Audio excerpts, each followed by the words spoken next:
Je pensais qu'il n'était qu'un voisin à éviter, trop grand, trop silencieux, trop tatoué, le genre d'homme qui cache des secrets derrière chaque regard. Mais cette nuit-là, quand l'orage a plongé Paris dans le noir, j'ai frappé à sa porte. Ce que j'ai découvert dans la lumière vacillante des bougies n'avait rien à voir avec la peur. C'était le début d'un amour que personne n'aurait accepté. Surtout pas lui. Je pensais qu'il n'était qu'un voisin comme tant d'autres, froid, distant, difficile à approcher. Mais Malik n'avait rien de banal. Il dégageait quelque chose d'étrangement puissant, presque dangereux. Son silence pesait dans le couloir, ses pas faisaient reculer les autres sans qu'il ait besoin d'un mot, et moi, Adrien, illustrateur discret qui évite les conflits comme la peste, je faisais tout pour ne jamais croiser son regard. Quand il a emménagé dans l'appartement 4B, juste à côté du mien, j'ai commencé à changer mes horaires.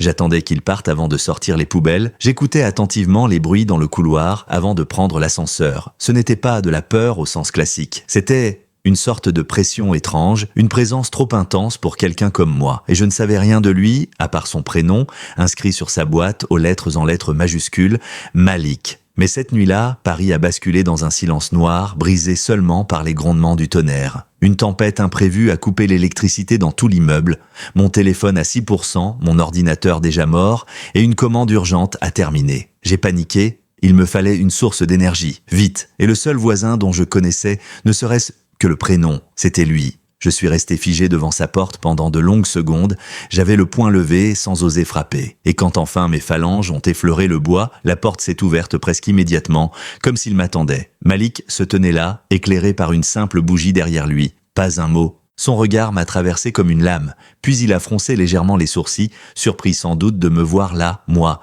l'homme invisible du 4e étage. « T'as besoin de quelque chose ? Mon ordi est mort, j'ai une commande à terminer et je voulais juste voir si tu avais peut-être une batterie externe. J'aurais voulu disparaître dans le plancher. Il m'a regardé encore une seconde, puis a ouvert la porte en grand, sans un mot. J'ai hésité, puis j'ai franchi le seuil. L'appartement ne ressemblait en rien à ce que j'avais imaginé, mais je n'ai pas eu le temps d'analyser. Malik m'a tendu une batterie, s'est tourné sans cérémonie et a disparu dans une autre pièce. J'ai branché mon téléphone, les mains légèrement tremblantes. Le silence était étrange, pas hostile. Plutôt dense, il est revenu avec 2 tasses fumantes, du thé. Je ne m'y attendais pas. Il s'est assis sur un tabouret, dos droit, regard posé sur moi. « Tu fais quoi comme boulot ? Je suis illustrateur. Je travaille sur un livre pour enfants en ce moment. Tu dessines ? » J'ai hoché la tête, surpris de son intérêt. Il a bu une gorgée, puis a murmuré « Moi aussi ». Et là, tout a basculé. En quelques phrases échangées, le monstre silencieux du couloir devenait un homme. Pas seulement un artiste, mais un homme avec des doutes, des passions, des blessures. Il a parlé de sa jeunesse en banlieue, de l'armée, de la peinture qu'il a découverte en centre éducatif fermé, un professeur qui l'a sauvé, presque littéralement, en lui mettant un pinceau dans les mains au lieu d'une matraque. Je buvais ses mots. Ce n'était plus un orage dehors, c'était un orage en moi. Comment avais-je pu projeter autant de fantasmes sur un inconnu ? Comment avais-je pu réduire un être humain à une silhouette menaçante simplement parce qu'il était tatoué, taiseux et grand ? Tu penses que je fais peur, hein ? Sa voix était calme, presque triste. Je n'ai pas répondu tout de suite. Je pense que j'avais peur de ce que je ne comprenais pas. Il a esquissé un sourire, minuscule, mais réel. La nuit avançait. Je suis resté bien plus longtemps que prévu. Quand je me suis levé pour partir, il a proposé « Si t'as besoin d'autres batteries, ou juste de parler, tu sais où frapper. » Je n'ai pas dormi cette nuit-là. Je pensais à sa voix, à ses mots, à son regard quand il m'a parlé du gamin qu'il était, à sa solitude, palpable derrière sa force. Le lendemain, je l'ai croisé dans le hall. Pour la première fois, il m'a salué le premier. Et pour la première fois, j'ai espéré le recroiser. Mais tout ne pouvait pas être si simple. 3 jours plus tard, alors que je sortais mes croquis de jungle dans le hall, je l'ai vu discuter avec un type que je ne connaissais pas. Plus âgé, barbe poivre, aisselle, poing, l'air tendu. En me voyant approcher, Malik s'est brusquement figé. L'homme m'a lancé un regard dur, puis a murmuré quelque chose à Malik avant de s'éloigner. « Tout va bien ?» ai-je demandé, hésitant. « C'est rien, juste mon oncle. » Il m'a tourné le dos sans ajouter un mot, froid, sec, comme si la nuit partagée n'avait jamais existé. Ce soir-là, je suis resté assis devant ma porte à espérer qu'il sorte. Il ne l'a pas fait. Quelque chose avait changé, et je ne savais pas si j'en étais la cause ou la victime. Je ne l'ai plus vu pendant une semaine. Juste des bruits étouffés derrière la cloison, une porte qui claque trop tôt le matin, une lumière qui s'éteint avant la mienne. J'avais l'impression d'avoir rêvé cette nuit d'orage, comme si Malik s'était replié dans sa carapace dès que j'avais cru le comprendre. Je me suis surpris à attendre des signes. Un message, un regard dans le couloir, même un bruit de clé reconnaissable. Rien. Et puis, un soir, un post-it collé à ma porte. Écriture droite, brève, vernissage samedi 18h, Galerie Bastille. Si tu veux, monsieur. Je l'ai gardé sur mon frigo, incapable de décider, peur d'être déçu, peur d'y aller et de ne rien comprendre, peur, surtout, qu'il ait changé d'avis sur ce que nous étions en train de construire. Mais samedi, à 17h45, j'étais déjà devant la galerie. L'espace était exigu, bondé, bruyant. Ces tableaux couvraient les murs. Ils parlèrent de solitude, d'exil intérieur, d'une rage contenue, des visages flous, souvent détournés, des silhouettes à moitié effacées, comme si elles n'avaient jamais eu le droit d'exister pleinement. Il m'a vu, à travers la foule, un simple hochement de tête. Ni sourire, ni geste, mais il m'avait vu. Quand enfin il s'est éloigné des autres, je me suis approché. Je ne savais pas que tu faisais ça. J'évite d'en parler. C'est beau, brut, mais beau. Comme toi parfois, a-t-il soufflé sans me regarder. Puis il a proposé qu'on sorte, qu'on prenne l'air. Dans la ruelle, il a allumé une cigarette. Mon oncle l'autre jour, il ne sait pas. Il croit que je vais revenir dans le droit chemin, comme il dit. Et toi, tu crois quoi? Il m'a lancé un regard fatigué. Je crois que j'ai passé trop de temps à me cacher. Mais je ne sais pas encore comment faire autrement. Le silence entre nous n'était plus gênant. Il était lourd de tout ce qu'on n'osait pas dire. Tu as le droit de choisir ton rythme. Mais pas de me faire reculer avec toi, ai-je dit. Je ne peux pas être un secret. Il a hoché la tête. Pas pour approuver, mais pour signaler qu'il avait entendu. Le soir même, il m'a raccompagné jusque chez moi. Il est resté sur le pas de la porte. Je ne sais pas ce que je suis capable d'offrir à Adrien. Sois vrai, c'est déjà beaucoup. Puis il est parti sans ajouter un mot. Les jours suivants ont été faits de petits gestes. Un message ici, un thé laissé devant ma porte, un regard plus long dans le couloir.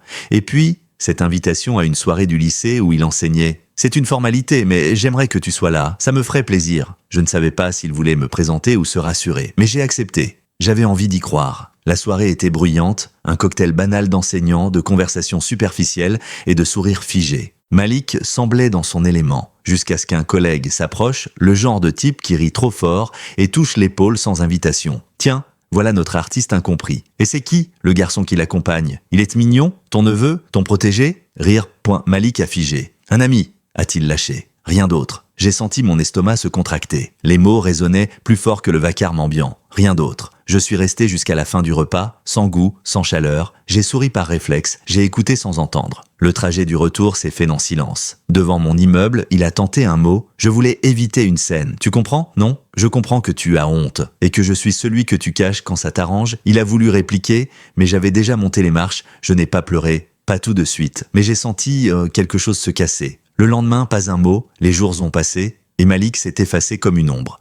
Je ne savais pas s'il regrettait ou s'il préférait simplement oublier. Mais chaque soir, malgré moi, je regardais sa fenêtre et j'espérais qu'il regarde la mienne. Je pensais qu'il reviendrait. Peut-être pas tout de suite, mais un message, un mot griffonné sur ma porte, quelque chose. Pourtant, les jours sont devenus des semaines. Le silence s'est installé comme une seconde peau. Je continuais à travailler, à dessiner, à avancer, en apparence, mais chaque fois que je rentrais chez moi, chaque fois que j'entendais des pas dans le couloir, mon cœur s'accélérait et retombait aussitôt. Puis un soir, alors que je sortais les poubelles, je l'ai vu, assis sur les marches, seul, le regard perdu, les coudes sur les genoux. Il s'est levé en me voyant, pas un mot, juste ce silence entre nous qui n'était plus ni confortable, ni chargé d'espoir, juste vide. « Tu voulais me parler ?» ai-je dit, la voix plus sèche que prévu. Je voulais m'excuser. Il a marqué une pause, cherché ses mots. J'ai eu peur de ce que les autres diraient, de ce que ça impliquerait. Je me suis construit sur la défense. Montrer qui je suis vraiment, c'est me mettre en danger. Et toi, tu mérites mieux qu'un type qui se cache. Ces mots, pourtant sincères,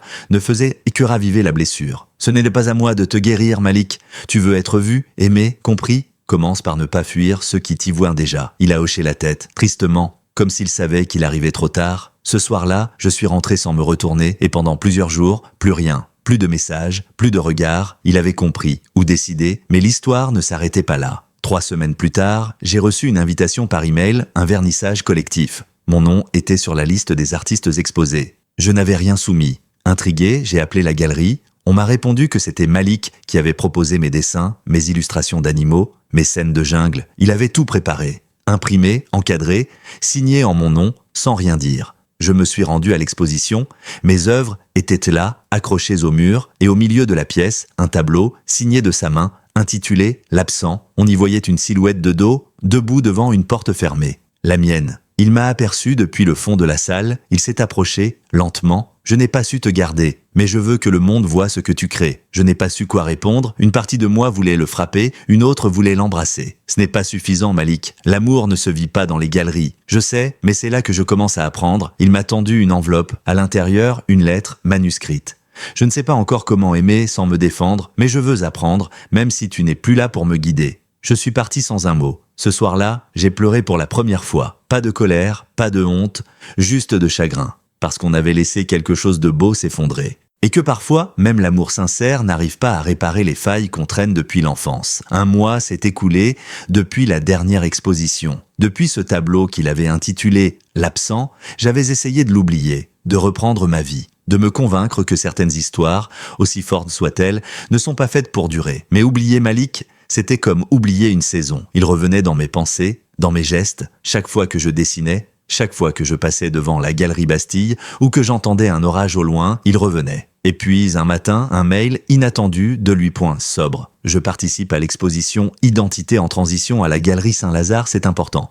Tu peux venir ou pas, M. Je suis resté 1 heure à fixer l'écran, puis j'ai fermé mon ordinateur. Je ne voulais pas replonger. Je m'étais protégé, reconstruit. Mais les jours suivants, je n'arrêtais pas d'y penser. Identité en transition. Un thème trop intime pour Malik s'il n'avait pas changé. Le jour de l'exposition, j'ai attendu jusqu'à la dernière minute, puis je suis sorti. Sans veste, sans attente, la galerie était grande, bien éclairée, remplie d'un public plus diversifié que lors de son précédent vernissage. Des jeunes, des personnes âgées, des familles, des couples, et au milieu de tout ça, ses œuvres. Je les ai reconnues immédiatement. Son style était plus affirmé, plus dépouillé aussi. Chaque toile semblait raconter un morceau de lui, mais avec une franchise nouvelle, presque douloureuse. Sur un mur, une série de portraits d'hommes seuls, dans des lieux vides. Tous tournés vers l'extérieur, comme en attente d'un regard qui ne vient jamais. Plus loin, une toile représentant un corps masculin partiellement caché sous des couches de peinture noire. Le titre, effacé avant d'exister. Et puis, au centre de la salle, une œuvre plus grande recouverte d'un tissu noir, un panneau indiquait « Révélation à 19h ».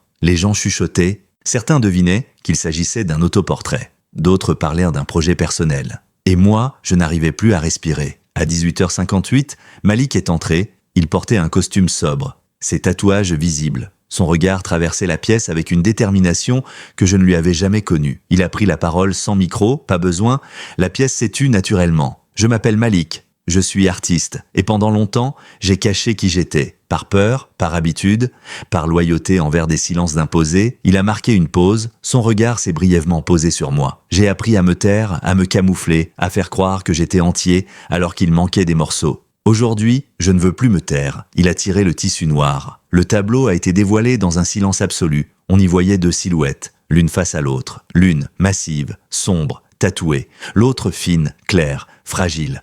Leur front presque collé. Mais un mur de verre entre elles, une fissure traversait le mur, du haut jusqu'à leur cœur, et la lumière passait par cette faille. Le titre, ce que j'ai failli perdre. J'ai senti mes jambes flancher, parce que je savais, c'était moi, c'était nous, ce moment suspendu entre ce qu'on voulait et ce qu'on n'osait pas prendre. L'exposition a continué. Les gens ont applaudi, discuté, Malik a été félicité, interviewé, photographié, mais moi, je suis resté immobile, incapable d'avancer ou de fuir. J'étais sur le point de partir quand sa voix m'a rattrapé. « Tu veux marcher un peu ?» J'ai acquiescé, sans un mot, on s'est retrouvés dehors, dans une rue calme, la nuit tombait doucement. « Pourquoi maintenant ?» ai-je demandé. « Parce que je t'ai vu partir. Et que cette fois, je ne voulais pas rester dans le silence. Je veux vivre sans masque, même si c'est plus dur. » Il s'est tourné vers moi. « Ce que j'ai dit ce soir, je l'ai pensé. Ce que j'ai peint, c'est ce que je ressens. Je ne veux plus d'entre-deux, pas avec toi. Je ne savais pas quoi répondre, alors je lui ai tendu la main. Il l'a prise, point fort, point comme on agrippe une vérité qu'on n'est plus prêt à laisser filer. Après l'exposition, tout a semblé plus réel. Plus fragile aussi. On ne s'est pas remis ensemble en un claquement de doigts. Rien n'a été magique. Il n'y a pas eu de baiser au milieu de la rue, ni de déclaration enflammée sous la pluie.